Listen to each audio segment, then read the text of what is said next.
విక్రమ్ టీవీకి సబ్స్క్రైబ్ చేయండి. Subscribe to Vikram TV. Subscribe to Vikram TV. Subscribe to Vikram TV. Subscribe to Vikram TV. Subscribe to Vikram TV. Please like share and subscribe to Vikram TV.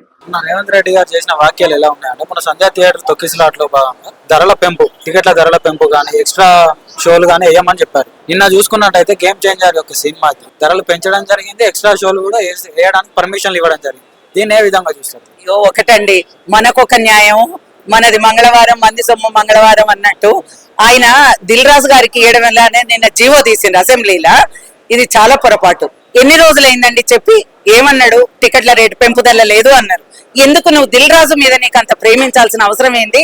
ఆయనకి ఇవ్వాల్సిన అవసరం ఏంది? నిన్నటికి నిన్న GO వచ్చింది, game changer కు టికెట్ల పెంపుదల చేసుకోవచ్చు అన్నారు. అంటే మళ్ళా ఆయన ఈ దిల్ రాజు గారు అంటారు తెలంగాణ వాళ్లకు మటన్ మీద కళ్ళు మీద ఉన్న యావ వీటి మీద ఉండదు అంటారు.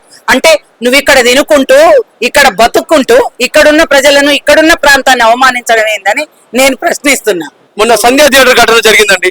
సంధ్యా థియేటర్ జరిగినటువంటి ఘటనలో రేవంత్ రెడ్డి మంత్రులు గాని ఏం మాట్లాడారండి? తీర్మానం మల్లన్న ఇలాంటి వాళ్ళు ఏం మాట్లాడండి? బెనిఫిట్ షోలు ఇవ్వము, బెనిఫిట్ షో వల్లనే సినిమా వాళ్ళకు బల్బులు ఎక్కినాయి, దాని వల్లనే వాళ్ళకు ఈ విధంగా జరుగుతా ఉందని చెప్పిండ్రు. చనిపోయిన ఆ మహిళకు ఏం సమాధానం చెప్తావు? ముఖ్యమంత్రి ఈ రోజు చౌబతులతో పోరాడుతున్నటువంటి ఆ శ్రీతేజకి ఏం సమాధానం చెప్తుంది నీ తెలంగాణ ప్రభుత్వం? ఎందుకు ఈ విధంగా చేస్తా ఉన్నావు?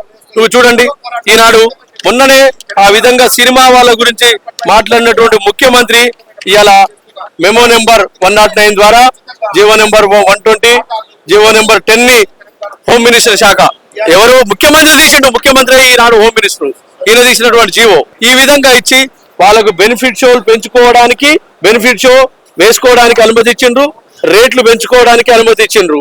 మీరు మొన్న ఏం మాట్లాడారండి? దిల్ రాజు ఒక బ్రోకర్ లెక్క వ్యవహరిస్తా ఉన్నాడు. మొన్న ఏం మాట్లాడండి? సినిమా వాళ్ళ విషయంలో కేటీఆర్ గారు ఇన్వాల్వ్ అవ్వడం వల్ల ఇదంతా జరిగిందన్నాడు. మూర్ఖుడా, ఆ పిల్లగాడి కోసం నీ ప్రభుత్వం ఏం చేసింది అది చెప్పు. నీ ప్రభుత్వం ఏం చేసింది చెప్పు. చెక్ ఇచ్చింది. చెక్ ఎవరు ఇచ్చారండి? కోమటిరెడ్డి వెంకటరెడ్డి ఇచ్చిండు. ఆయన ట్రస్ట్ నుంచి, కొడుకు పేరు మీద ట్రస్ట్ నుంచి ఇచ్చిండు. ప్రభుత్వం ఏం చేసింది? ముఖ్యమంత్రి నువ్వు పోయి పరామర్శించినవా? పరామర్శించలే, చేయలేదు. మొన్నొక మాట నిన్నో మాట. వంచకుడే పాలకుడు అయినప్పుడు దానికి నిదర్శనమే ఇవాళ సినీ పెద్దల కోసం ఒక బ్రోకర్ ఫిలిం బోర్డు చైర్మన్ ద్వారా ఇచ్చినటువంటి ఈ మెమో, ఈ జీవో ఇదే ఆదర్శం. వంచకుడని చెప్పడానికి, డైవర్షన్ పాలిటిక్స్ చేయడానికి ఇదేగానే నిదర్శనం. దిల్ రాజు చేసినటువంటి వాక్యాల మీద ఎలా స్పందిస్తారు? అంటే తెలంగాణ వాళ్ళు ఓన్లీ మటన్ కోసం, కళ్ళు కోసమే చూస్తారు, అంటే సినిమాలు చూడరు అని చెప్పి వాక్యాలు చేస్తారు కదా. మటన్ కోసమో దేనికోసమో చేస్తున్నారు ఈనాడు తెలంగాణ వాళ్ళంటే. వాడు ఒక తెలంగాణ బిడ్డ, తెలంగాణోడికి పుట్టినటువంటి దిల్ రాజు ఇవాళ తెలంగాణ వాళ్ళని అవమానిస్తుండే మాకు కొంచెం డౌట్ వస్తుంది. ఆయన పుట్టుకపోయినా మాకు అనుమానం వస్తుంది. ఇవాళ ఈ గడ్డ మీద పుట్టి, ఈ గడ్డ మీద పెట్టి, ఈ గడ్డ పేరు చెప్పుకొని ఇవాళ సినిమా ఇండస్ట్రీలో నువ్వు రాజ్యం వెళ్తా ఉన్నావు. బిడ్డ, నీకు తగిన మూల్యం చెల్లించుకుంటావు. నీకు తెలంగాణ ప్రజలు సరైన సమయంలోనే నీకు బుద్ధి చెప్తారు. ఈ రాష్ట్రంలో కాదు, ఈ నేలని తాకే అధికారం లేదు, హక్కు లేదు నీకు. ఆ రోజు నీకు వస్తుంది. నువ్వు ఈ రాష్ట్రాన్ని వదిలిపోయి రాష్ట్ర బహిష్కరణ జరిగే రోజు వస్తుంది. అందుకు నువ్వు సిద్ధంగా ఉండాలి. ఆ పరిణామాలను నువ్వు బేస్ చేయాలని చెప్పేసి బేస్ చేయడానికి సిద్ధపడాలి.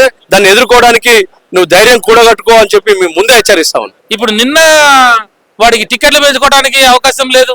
సినిమా టికెట్లు తమ్మి ఏమన్నాడు? మొన్న పెద్ద అసెంబ్లీ చర్చ పెట్టి దాని మీద గంట సేపు చర్చ పెట్టి, చర్చ లేని అంశాన్ని చర్చ పెట్టమన్న అంశాన్ని ఈ ఫార్ములా చర్చ పెట్టమన్నాడు కేటీఆర్. అది దానికి పారిపోయిండు. ఈ చర్చ లేని అంశాన్ని తెచ్చి సినిమా గురించి చర్చ పెట్టి వాళ్ళని రియల్ ఎస్టేట్ డబ్బు ఏదో మాట్లాడిండు.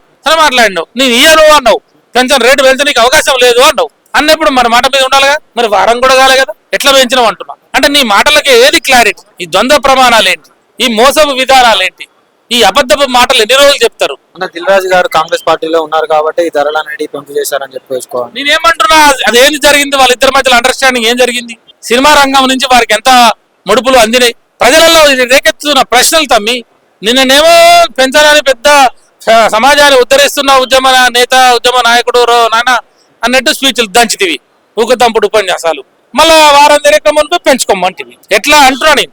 మరి ఒక ప్రెస్ మీట్ లో భాగంగా దిల్ రాజు గారు తెలంగాణ ప్రజల మీద అనుచిత వ్యాఖ్యలు చేయడం జరిగింది. దానికి మీరు ఎలా స్పందిస్తారు? నేను ఏమంటున్నా, ఇవన్నీ కూడా వాళ్ళు రాజకీయం కొరకు, ఆ ముఖ్యమంత్రి లేకపోతే ఇంకొకరు చెప్పిన మాటలు మాట్లాడి ప్రజలతోటి చీకొట్టించుకున్న వాళ్ళే అవుతారు, కానీ వాళ్ళు ప్రజలలో వాళ్ళకి క్రెడిబిలిటీ అనేది ఉండదు. వింటున్నావా? కేవలం రాజకీయం చేయాలనే చెప్పి నువ్వు సినిమా వాళ్ళు సినిమా రకంగా ఉండి వ్యాపారాలు చేసుకోవాలి, కానీ నువ్వు రాజకీయంలో దూరి తెలంగాణ ప్రజలను అనుచితం చేస్తాం లేకపోతే ఇంకా తక్కువ చేస్తామని మాట్లాడితే సంగతి తేల్చడానికి తెలంగాణ ప్రజలు సిద్ధంగా ఉన్నారు. దిల్ రాజు అయినా ఇంకో రాజు అయినా మరో రాజు అయినా. మీరు ఇక్కడ ప్రజలేంటి, ఇక్కడ ప్రజల ఆకాంక్షలు ఏంటి, ఇక్కడ నేపథ్యం ఏంటి, తెలంగాణ రాష్ట్రం ఎందుకు వచ్చింది ఆలోచించి ఇవన్నీ చేయాలి. కానీ నీ ఇష్టం వచ్చినట్టు మాట్లాడుతుంటే మాత్రం దిల్ రాజుకైనా లేకపోతే ఇంకెవరికైనా తగిన గుణపాఠం చెప్తారు ప్రజలు.